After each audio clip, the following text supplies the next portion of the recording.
for, was it passing yardage? But he was second in touchdowns, right? Passing touchdowns for a rookie. And yardage-wise, he almost eclipsed 3,800 yards.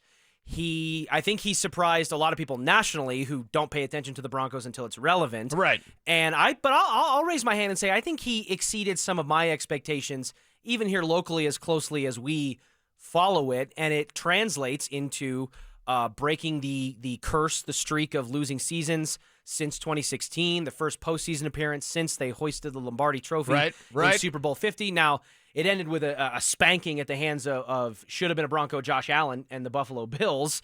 But we're looking at the upcoming season, the 2025-2026 season, and Mike Clay of ESPN. A very well-respected friend of mine and a guy that when he does projections, he does them well, and you got to really look over those numbers. This is not – Mike Clay is a popular name. He's a respected voice. He puts in his work. He's part of the four-letter network, not the fake ESPN either. He's a part of the real one. He is certainly not the kind of source that, like, our guy, love him to death in the morning, Mark Schlereth, uses when he's trying to pull up lists of top 5 cornerbacks and top 5 offensive tackles, and it's some fan blog that he doesn't read or whatever. This is real deal. Yeah. And he is predicting a sophomore slump of a pretty reasonable measure. And he doesn't say it's a sophomore slump, but these numbers from Mike Clay indicate sophomore slump coming for number 10 on the field, number 1 in your hearts, Bo Nix. Yes, and not just for Kevin. Number 1 in your hearts for a lot of people in Broncos country. So let's run it back here. Bo Nix's 2024 season looked like this. 37-75 in the passing yards category, 29 touchdowns to 12 interceptions, a 66.3% completion percentage, and a 93.3 passer rating. Mike Clay of ESPN has Bo Nix in 2025 throwing for 3,400 yards, just over that, so about a 300 or 400 yard decrease there. 24 touchdowns, so 5 less touchdowns, and just 1 less interception. So that's going to hurt his TD to interception ratio, which I find interesting. But the exact same completion percentage and a slightly lower passer rating at 92.8. What was your first initial reaction when you saw these projections from Mike Clay? He's got to be missing a game or two then. Isn't that the case? Yeah, I mean, you don't go into this season because my number for Bo Nix, and we talked about it on Orange and Blue today. Watch our Denver Sports YouTube channel. So Mason and I went over these numbers. Great stuff from you. I said the minimum is 4,000, and the minimum is 30. I think 35 passing touchdowns is more appropriate with 4,000 passing yards. That's an increase of 225 yards passing. Okay, he could do that easily. 225 over a 17-game season. Don't make me do math, but it's not much, all right? And then 29 passing touchdowns to 35 passing touchdowns. That seems like a natural progression. You have Evan Ingram. You have better chemistry with Cortland Sutton that full year under, Marvin Mims more of a weapon. We'll see, I think, Pat Bryant. People are sleeping on Pat Bryant. You should not be doing that. R.J. Harvey is the new Kamara. Alvin Kamara caught 81 passes as a rookie with Sean Payton. 81. And we'll get into Clay's projections for R.J. Harvey because I think he had him catching like 45 passes. I'm like, brother, he could almost double that. Yeah, I was going to say, let's not forget that the second leading receiver by receptions on the Denver Broncos last year was Javonte Williams. Yeah. Because of how much Sean Payton loves the screen game and how little options they had outside of And now you have a really good option in R.J. Harvey. So when Clay does these projections, 1, I respect him, and then 2, I go, well, Bo has to miss some time. That's not a full season. But that's not 17 games. If that's the premise, Cecil, then what are we doing here? You're factoring in that a quarterback is going to get injured and miss some games, or he's going to the Broncos are going to be in such good shape that he's going to sit week 18. Well, it's either that, and I'm trying to get in Mike's head. And again, Mike is a friend, and we both respect what he does, right? And both of us are familiar with people in the fantasy space. Yeah. Listen, it either has to be that, or he thinks Bo was a fraud. Ooh. Does he think Bo was a fraud? I'm not going to say he does, because again, I know Mike. I know Mike puts a lot of energy into these projections. I do projections myself for football guys, and I'm going to have them projected for more than that. So, yeah, 4,000 yards, 35 passing touchdowns. This is where it should be because and I'm not saying Mike does, but for me personally, I don't think Bo Nix was exposed last year.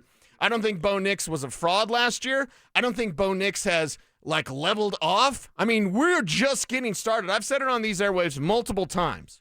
The truth isn't meant to make you feel good. That's one of the things I've said multiple times. The other thing I've said multiple times is this. You don't even know Bo Nix. The Bo Nix we had last year was a guy that didn't have a rushing attack. He didn't have any help. He had Sutton. Okay, you had one guy. You had Rambo out there. You had Rambo and a real nice sidekick. Nothing is over. Nothing is over. Nothing. Exactly. That's a great quote, by the way. And so now you've got the whole squad. We crewing up. It's like you and me in Vegas. We crewing up. We are We have had some fun in Vegas. We are showing everything this year. This year, you actually get to see Bo Nix. So my message to everyone out there, my message to Mike Clay, if I had an audience with Mike, and maybe I will, I would just say this. Last year wasn't Bo Nix. Last year was Bo Nix with one guy to help him. Right. Now he's got a lot more help. I don't understand, and I want to move away from Mike Clay's prediction because I agree with you. I think at a minimum, I don't know that he's going so far as to expect that he's going to miss some games, or maybe he thinks that he's a fraud, or projecting a sophomore slump, which is like the most common narrative with C.J. Stroud is the most popular example recently, and what have you. But what I think this is just a very safe prediction. I think this is one of those things where if Mike Clay goes out there and Cecil Lammy's it and says 4,000 yards, 35 touchdowns. That's safe. Right? 4,000 is safe. Okay. Cecil, how many quarterbacks had 4,000 yards in the NFL last season? Tell me, I don't know. 6. Okay. 1, 2, 3, 4, 5, 6. Yeah. How many quarterbacks had 35 touchdowns in the NFL last season? Tell me. 5. 5. So you're basically saying that he's a top 5 quarterback. He's a top 5 quarterback. I don't think that's a safe prediction, considering he was by passing yards. But what he did last year, again, he was throwing a little Jordan Humphrey for the love of God. I agree with you. His tight ends were Adam Troutman, all right? Nate Adkins, they're still here because they're Sean Payton guys. Now, don't forget about him. But Evan Ingram, huge upgrade at that position. R.J. Harvey, huge upgrade at that position. So either they're going to run the hell out of the ball. Kevin, get my back because I almost said the S word. Either they're going to run the hell out of the ball, or Bo Nix is going to get hurt for a couple of games, or Bo Nix was a fraud last year. That's those numbers. And again, we love Mike, but those numbers say either Bo was a fraud, they're going to run the hell out of the ball, or he gets hurt. There's only one of those that makes sense. And that would be he misses a couple of games. And I don't like projecting where you miss a couple of games. It just seems disingenuous or pointless to predict a player's season-long output or production and try to factor in an arbitrary number of games that they're going to miss. And there's a 100% injury rate in the NFL, and I get that. I think for Bo Nix, this has to be, if it's not an attempt to just kind of sandbag, because I feel like if you predict low numbers, right, or they're kind of median, like a little bit of regression, but not crazy, even though some of this feels crazy to me, and the guy goes off, it's like, look how off you were, Mike Clay. If he has a Cecil Lammey season with these predictions, it's going to be like, Mike Clay, what the hell were you looking at? What were you doing? What were you looking at? Him and Michael Porter Jr. hanging out. Conversely, if you predict your style of predictions, 4,000 plus, 35 touchdowns, and I'm assuming less than 11 interceptions, right? So he's going to have like almost a 4-to-1 touchdown interception ratio. Whatever.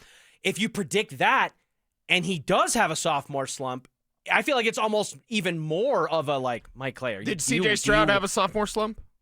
Kinda. This is a conversation we're going to have to continue because I got a lot more to say. And listen, if you're not on the Bo Nix bandwagon, I'm going to be the doorman. All right. Doorman. We need to get that drop from This Is 40. Doorman. You're a doorman. I'm going to be the doorman. You are not allowed in on the Bo Nix bandwagon. We're not taking anybody. You had to be on last year. You ain't getting on this year, baby.